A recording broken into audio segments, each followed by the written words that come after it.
Bismillah, alhamdulillah, wala haula wala quwata illa billah, ma ba'du.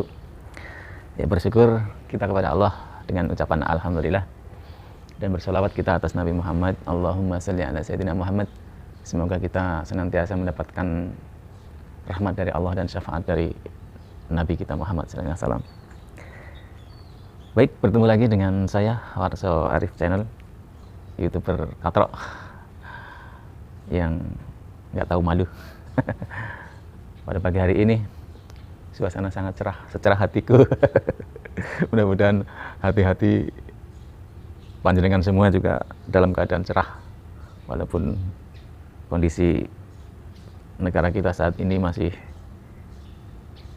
ya nggak karuan lah ya, dengan keputusan-keputusan yang diambil oleh pimpinan kita yang ya cukup membingungkan.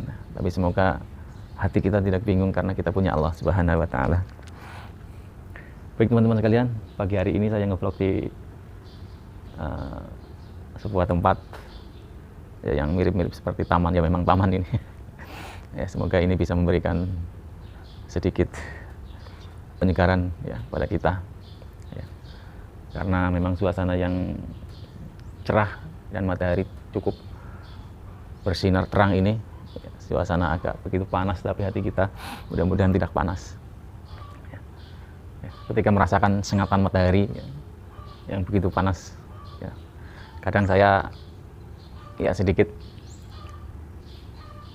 membayangkan ya, kelak ketika manusia seluruh dunia itu dikumpulkan di padang mahsyar, ya, di mana pada saat itu manusia akan mempertanggungjawabkan amalnya di dunia. Ya. Dikisahkan, diceritakan oleh Nabi bahwasanya di padang mahsyar itu nanti ya, suasananya sangat panas ya, karena matahari sangat dekat dengan kita, dan di situ tidak ada naungan ya. Dan di situ tidak ada orang yang mau menolong ya, karena mereka sibuk dengan urusannya masing-masing. Tapi menurut Nabi diceritakan saat manusia pada saat itu tidak ada yang mau menolong, tidak ada naungan ya, tempat bernaung ya. Ada 7 golongan yang akan mendapatkan naungan dari Allah Subhanahu wa Ta'ala. 7 golongan ini sangat istimewa ya, karena memang 7 golongan ini barang langka ya, barang langka. Apalagi di zaman-zaman akhir seperti ini ya, stoknya sangat menipis ya. Siapa 7 golongan itu? Kata Nabi, yang pertama al-imamun adil, yaitu imam yang adil. Kenapa imam yang adil itu kelak mendapatkan naungan dari Allah Subhanahu wa Ta'ala? Karena memang istimewa ya, untuk menjadi seorang pemimpin yang adil ya, itu sangat berat ya. Bahkan di zaman sekarang ini bisa dikucilkan ya, di mana setiap pemimpin-pemimpin itu mereka bersatu dalam kebatilan ya, memperjuangkan kebatilan ya. Imam adil ini memperjuangkan perkara hak ya, dia memberikan hukum berdasarkan hukum dari Allah Subhanahu wa Ta'ala. Maka pantas ketika di yaumul mahsyar nanti dia mendapatkan naungan dari Allah Subhanahu wa Ta'ala ya. Sungguh ironis memang hidup di zaman akhir ya, di mana dunia ini sudah penuh dengan fitnah, yang benar dikatakan salah ya, yang salah dijunjung tinggi ya, dan didukung oleh tentara-tentara mereka ya, oleh kroni-kroni mereka, orang-orang yang fasik, zalim, dan suka menganiaya. Dan pemimpin yang adil ini mereka tidak goyah dengan tantangan yang sedemikian berat, maka pantas dia mendapatkan naungan dari Allah Subhanahu wa Ta'ala. Kemudian yang kedua yang akan mendapatkan naungan dari Allah Subhanahu wa Ta'ala di yaumul qiyamah, yaitu seorang pemuda yang senantiasa beribadah kepada Allah Subhanahu wa Ta'ala. Ya, golongan ini sekarang ini juga stoknya menipis ya, seorang pemuda yang berjuang ya, di tengah-tengah kondisi umat yang sudah rusak ya, kemaksiatan di mana-mana, mabok, judi ya, tetapi pemuda ini kekeh hatinya memegang iman ya, dan memegang hak, memegang agama Allah Subhanahu wa Ta'ala. Maka pantas pemuda seperti ini mendapatkan naungan kelak di yaumul qiyamah ya. Kemudian yang ketiga yang akan mendapatkan naungan dari Allah Subhanahu wa Ta'ala, yaitu seorang laki-laki yang hatinya terpaut di masjid ya. Siapa orang yang hatinya terpaut di masjid? Bisa jadi mereka adalah para takmir-takmir masjid, orang-orang yang senantiasa memakmurkan masjid, ya, mengisi dengan kebaikan-kebaikan amal ibadah, ya, menciarkan agama Allah Subhanahu wa taala. Maka pantas, ya, seorang laki-laki yang terpaut hatinya masjid kelak akan mendapatkan naungan dari Allah Subhanahu wa taala. Lelaki seperti ini sangat jarang sekarang.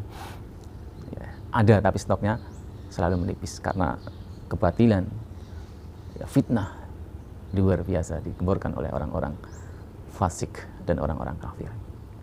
Ya. Semoga kita termasuk orang-orang yang ahli masjid, yang hatinya terpaut di masjid. Yang keempat, orang yang kelak mendapat naungan dari Allah Subhanahu wa taala, yaitu dua orang laki-laki yang mencintai karena Allah dalam kebaikan. Ia berkumpul dalam kebaikan dan ia berpisah karena Allah. Dua orang laki-laki inilah mereka orang-orang yang senang beramar ma'ruf, saling dukung-mendukung, ya, ibaratnya seorang teman karib, ya, dalam kebaikan, saling tolong-menolong dalam takwa, ya. Dan dia berkumpul karena Allah, dan ketika berpisah juga karena Allah Subhanahu wa taala. Ya.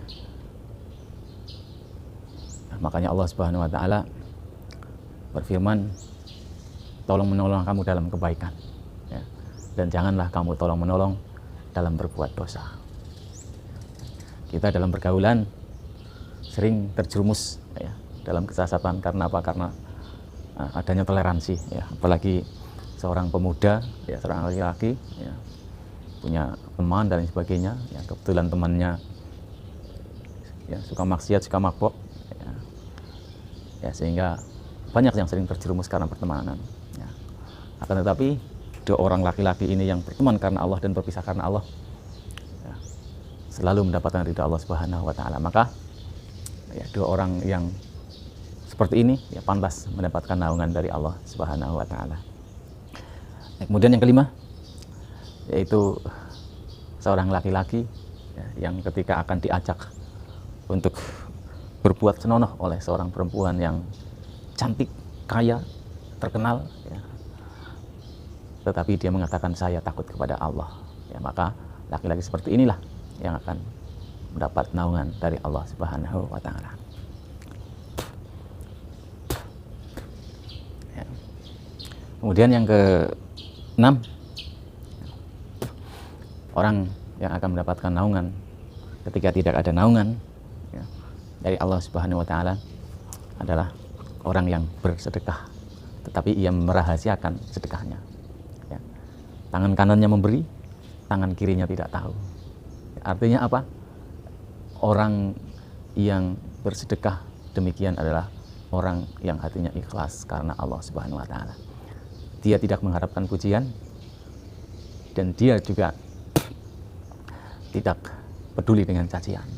Ketika ia beramal, itu karena semata-mata menatap ridho Allah Subhanahu wa taala. Maka pantas Allah akan menaungi kelak di yaumul qiyamah. Ya, kemudian yang ke-7, ya, orang yang akan mendapatkan naungan ketika tidak ada naungan di yaumul qiyamah adalah seorang yang bangun di tengah malam, ya, kemudian dia ingat berzikir kepada Allah Subhanahu wa taala, yang mengucapkan, ya, tahmid, ya, takbir, ya, dan matanya meneteskan air mata karena ingat akan dosa-dosanya. Ya. Orang seperti inilah yang akan mendapatkan naungan dari Allah Subhanahu wa taala. Ya. Mudah-mudahan kita semua termasuk salah satu golongan yang kelak akan mendapatkan naungan dari Allah Subhanahu wa taala. Ya.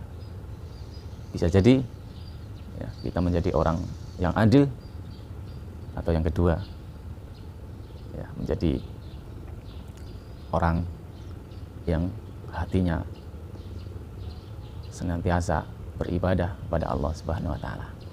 Atau yang ketiga, orang yang hatinya terpaut di masjid. Atau yang keempat, ya, dua orang yang mencintai karena Allah, berkumpul, bertemu karena Allah, dan berpisah karena Allah. Atau yang kelima, orang yang takut kepada Allah Subhanahu wa Ta'ala. Atau yang keenam, orang yang bersedekah dengan tulus ikhlas. Atau yang ketujuh, itu orang yang senantiasa berzikir kepada Allah Subhanahu wa Ta'ala, kemudian menetes air matanya karena dosa-dosanya. Demikian, mudah-mudahan ada manfaatnya. Assalamualaikum warahmatullahi wabarakatuh.